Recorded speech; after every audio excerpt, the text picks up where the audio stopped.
নোবেলজয়ী অর্থনীতিবিদ অধ্যাপক ডক্টর মোহাম্মদ ইউনূসের নেতৃত্বে অন্তর্বর্তীকালীন সরকার গঠন করা হয়। ডক্টর মোহাম্মদ ইউনূস সহ নতুন এই সরকারের সদস্য সংখ্যা ১৭ জন। বৃহস্পতিবার রাতে শপথ গ্রহণ করে এই অন্তর্বর্তী সরকার। বাংলাদেশের অন্তর্বর্তীকালীন সরকারের উপদেষ্টা হিসেবে নিয়োগ পেয়েছেন লেখক, গবেষক ও আন্দোলন কর্মী ফরিদা আক্তার। তার জন্ম চট্টগ্রামের চন্দনাইশ থানার হারলা গ্রামে। চট্টগ্রাম বিশ্ববিদ্যালয়ে অর্থনীতিতে পড়াশোনা করেছেন ফরিদা আক্তার।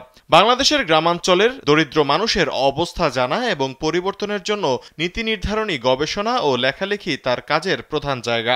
বর্তমানে তিনি উন্নয়ন বিকল্পের নীতি নির্ধারণী গবেষণার নির্বাহী পরিচালকের দায়িত্ব পালন করছেন। তার প্রকাশিত বইয়ের মধ্যে রয়েছে নারী ও গাছ, স্যান্ডেলিনা সো, রূপচর্চায় আভিজাত্য, কৈজুরি গ্রামের নারী ও গাছের কথা। তিনি নারী উন্নয়ন, স্বাস্থ্য, কৃষি, মৎস্য সম্পদ, তাঁত শিল্প, গার্মেন্টস শিল্প ও শ্রমিক, জনসংখ্যা এবং উন্নয়নমূলক বিষয়ে নিবিড়ভাবে দীর্ঘ প্রায় ৩ দশক ধরে কাজ করছেন।